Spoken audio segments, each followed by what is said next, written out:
레위기 7장 11절부터 27절에 있는 말씀으로 큐티인 제목은 화목제물을 드리는 규례입니다. 공동체의 영적 생활의 중심에는 백성들의 인격적인 예배가 자리합니다.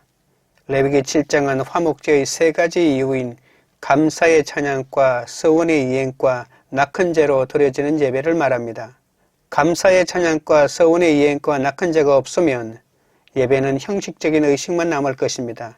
낙헌제는 자발적이고 즐거운 마음으로 하나님께 예물을 드리는 제사를 말하죠. 감사하는 마음으로 드린다는 점에서는 감사제와 비슷하지만 축복을 받은 것에 상관없이 드린다는 것이 낙헌제의 특징입니다. 화목제물은 일반 백성이 먹어도 되는 유일한 제물입니다.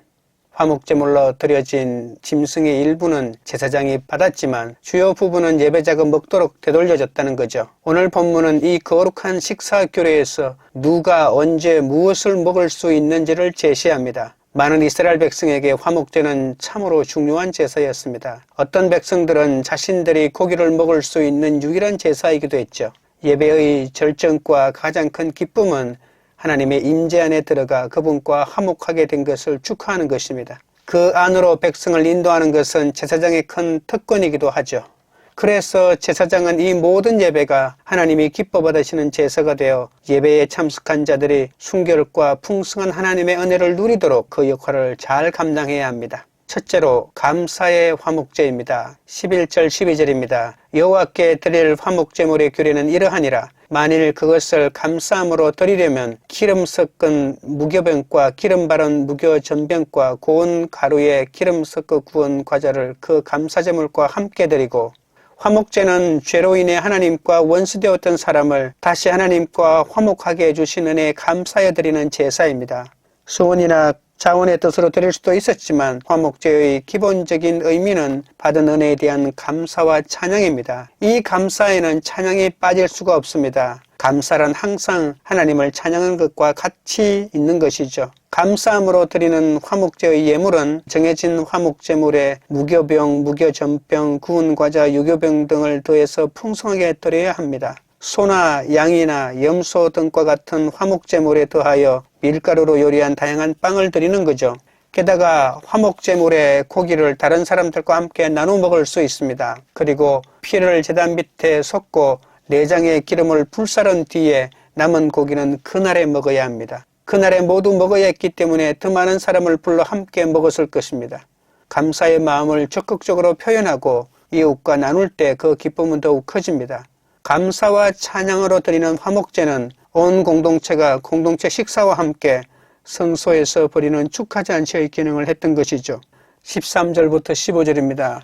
또 유교병을 화목제의 감사제물과 함께 그 예물로 드리되 그 전체의 예물 중에서 하나씩 여호와께 거제로 드리고 그것을 화목제의 피를 뿌린 제사장들에게로 돌릴지니라. 감사함으로 드리는 화목제물의 고기는 드리는 그날에 먹을 것이요 조금이라도 이튿날 아침까지 두지 말 것이니라.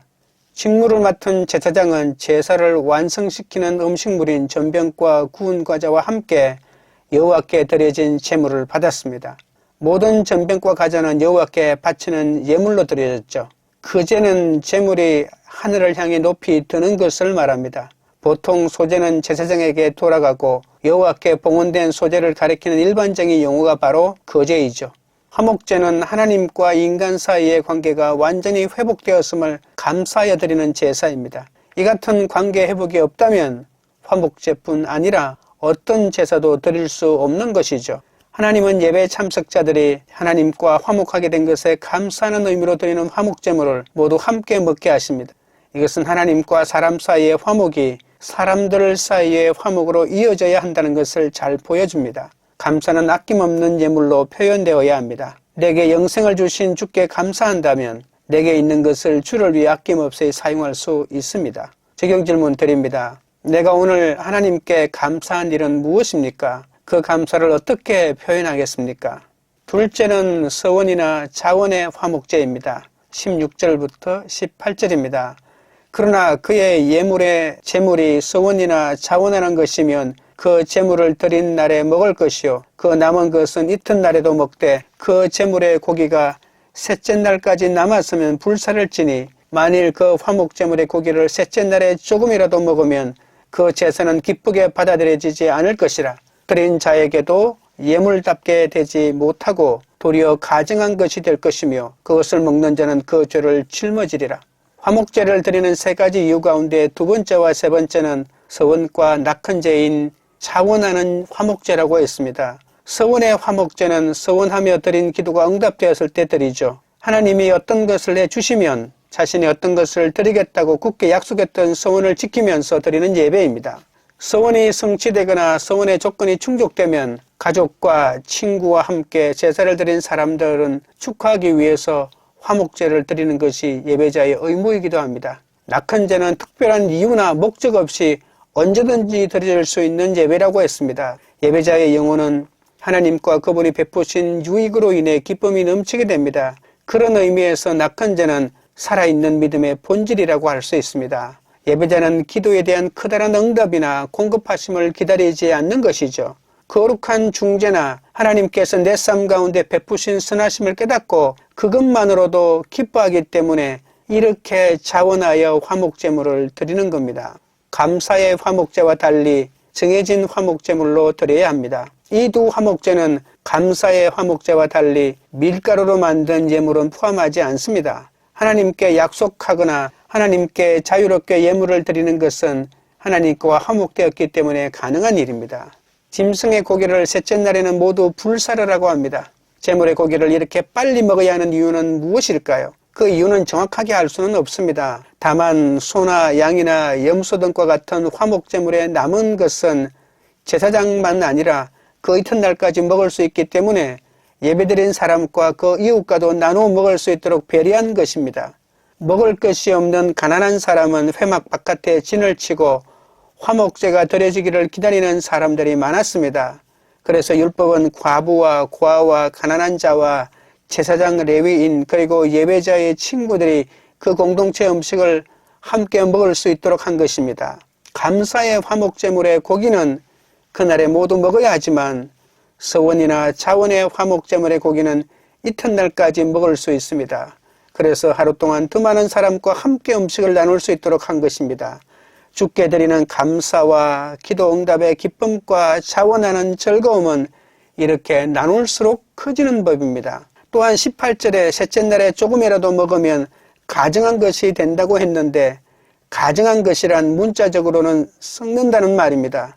예배자는 밤새껏 상하지 않도록 음식을 보존할 수 없고 만나가 그랬던 것처럼 음식은 먹을 수 없는 상태가 될 수도 있지 않겠습니까? 만약에 상한 음식을 먹고 배탈이라도 나면 더 이상 예배에 참석할 수 없게 됩니다.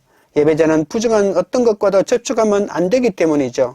그래서 셋째 날에는 먹지 못하도록 했을 가능성도 있습니다. 우리는 서원처럼 뚜렷한 목적을 가지고 하나님께 기도와 예배를 드릴 수도 있지만 그런 것 없이 자원하여 하나님께 드릴 수도 있습니다. 이것은 하나님이 은혜로 우리와 화목한 관계를 회복해 주셨기 때문에 가능한 것이죠. 적용 질문 드립니다. 내게 있는 것을 이웃과 나눔으로 감사와 기쁨과 즐거움이 풍성해진 일이 있습니까? 내가 회복하지 못하고 있는 사람은 누구입니까? 셋째는 여호와께 속한 화목제물입니다. 19절부터 21절입니다. 그 고기가 부정한 물건에 접촉되었으면 먹지 말고 불사를 것이라. 그 고기는 깨끗한 자만 먹을 것이니 만일 몸이 부정한 자가 여호와께 속한 화목제물의 고기를 먹으면 그 사람은 자기 백성 중에서 끊어질 것이요 만일 누구든지 부정한 것 곧 사람의 부정이나 부정한 짐승이나 부정하고 가증한 무슨 물건을 만지고 여호와께 속한 화목제물의 고기를 먹으면 그 사람도 자기 백성 중에서 끊어지리라. 번제는 제물을 모두 불살라야 했고 소제와 속죄제와 속건제는 남은 고기를 제사장만 먹을 수 있었습니다. 하지만 화목제는 다른 제사와 달리 요제와 거제로 드린 부분은 제사장이 남은 부분은 제사를 드린 백성과 제사를 드리지 않은 사람도 먹을 수 있도록 했습니다. 그러나 먹을 수 있다고 해서 함부로 다뤄서는 안 되죠. 부정한 물건과 접촉하게 할 수도 없고 부정한 사람이 먹을 수도 없습니다. 하나님과 화목이 이웃과 화목으로 이어지도록 이렇게 음식을 나누도록 한 것입니다. 하지만 먹을 수 있는 제물도 하나님께 드려진 예물이라는 사실에는 변함이 없습니다. 그것은 여호와께 속한 화목제물이기 때문에 처음부터 마지막까지 정해진 규정대로 구별하여 다루어야 했던 겁니다. 하나님이 우리에게 주신 여러 은사도 내 것이 아닌 주의 것으로 알고 거룩하게 써야 합니다. 하나님께 드린 제물로 구별해야만 한다는 것이죠. 이 명령의 준수가 바로 하나님의 백성의 의무입니다.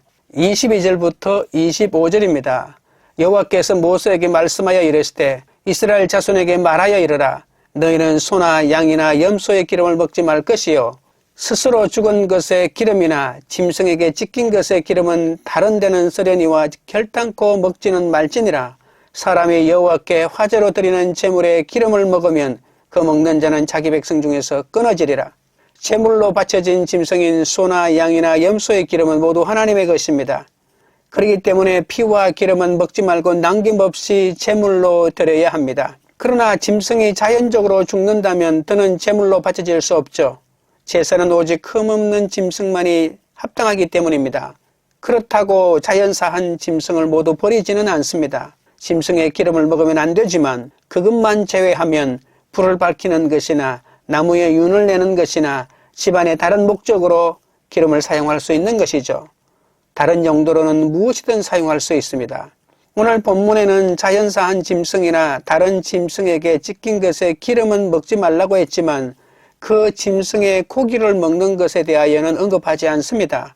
그러나 레위기 11장 39절에서 40절, 17장 15절에는 자연사한 짐승의 고기를 먹을 수 있다고 말합니다. 하지만 그것을 먹는 자는 부정하게 되므로 먹고 난 후에는 씻어야 한다고 했습니다. 또한 신명기에서는 이스라엘이 거룩함을 흠없이 유지하기를 바라면서 자연사한 짐승의 시체를 거류하는 객에게 그냥 주거나 이방인에게 돈을 받고 파는 것이 더 낫다고 하기도 했습니다. 26절 27절입니다. 너희가 사는 모든 곳에서 새나 짐승의 피나 무슨 피든지 먹지 말라. 무슨 피든지 먹는 사람이 있으면 그 사람은 다 자기 백성 중에서 끊어지리라. 어떤 상황에서도 피는 절대로 먹을 수 없습니다. 피를 먹는다는 것은 피를 빼내지 않고 고기를 먹는 것을 말하죠. 피는 모든 동물 희생제사에서 속죄의 수단이기 때문에 먹을 수 없다는 겁니다. 이 두 가지 금지 명령은 준수하기 어렵지만 이 범죄에 대한 하나님의 징벌은 단호합니다. 그것을 어기는 사람은 자기 백성 중에서 끊어진다고 말합니다. 끊어진다는 것은 세 가지 해석이 있을 수 있습니다. 첫째는 예배자가 회중의 지도자에 의해 예배와 그와 관련된 의식에서 쫓겨나는 것이겠죠. 둘째는 예배자가 공동체 지도자들의 재판이나 하나님의 행하심으로 인해 육신의 죽음을 맞이하는 것입니다. 셋째는 예배자가 장차 올 세상에서 주님에게서 분리되는 것을 말하죠. 이 세 가지 해석이 모두 가능하겠지만 두 번째 해석이 더 적절하다고 볼 수 있습니다. 하나님은 크고 작은 은사를 내가 사용하도록 주시지만 내가 그것을 임의로 쓰면 안 된다는 겁니다. 은사를 내 마음대로 쓰는 것은 그것을 주님의 것이 아닌 내 것으로 여기기 때문입니다. 내 것이 아닌 주님의 것으로 내가 가진 은사를 가지고 다른 사람을 섬겨야 구원을 나누는 삶을 살 수 있는 것이죠. 하나님은 율법의 완성이신 예수님을 온 세상의 죄를 위한 화목제물로 보내셨습니다. 예수님의 보혈이 우리 죄를 사하였기 때문에 우리가 하나님과 화목하게 되었던 거죠. 하나님과 화목해 된 우리는 화목하게 하는 직분을 받아 이제 가족과 지체뿐만이 아니라 이웃에게도 주의 화목을 나누어주는 그 사명을 다해야 할 것입니다. 적용 질문 드립니다. 하나님이 내게 주신 은사는 무엇입니까? 나는 그것을 여호와께 속한 것으로 여기며 이웃을 기쁘게 섬기고 있습니까? 기도드리겠습니다. 하나님 아버지, 저를 구원해 주실 뿐만 아니라 이렇게 말씀을 묵상할 수 있도록 은혜를 주시니 감사합니다. 하나님과 인간 사이의 관계가 온전히 회복되지 않으면 화목제뿐 아니라 어떤 제사도 드릴 수 없다고 했습니다. 그러나 저는 아직도 화목을 누리지 못하는 사람이 남아있사오니 불쌍히 여겨 주옵소서. 저의 죄를 사해 주신 주님의 은혜에 감사하며 내 삶을 주께 화목제물로 드리기 원합니다. 주께 드리는 감사와 기도응답의 기쁨과 차분한 즐거움은 나눌수록 커지는 법이라고 했습니다. 주님께서 주신 어떤 것이라도 이웃과 나눌 수 있도록 붙들어 주시옵소서. 주님만이 제 인생의 상급이심을 고백하오니 이 고백대로 믿고 살고 누릴 수 있도록 붙들어 주옵소서. 하나님은 크고 작은 은사를 제가 사용하도록 주시지만 제가 그것을 임의로 쓰면 안 된다고 하셨습니다. 주님이 주신 은사를 제 것으로 여기며 생색내지 않고 주께 속한 것임을 알아 거룩하게 사용하게 하여 주옵소서. 하나님과 화목하게 된 우리는 화목하게 하는 직분을 받았다고 했습니다.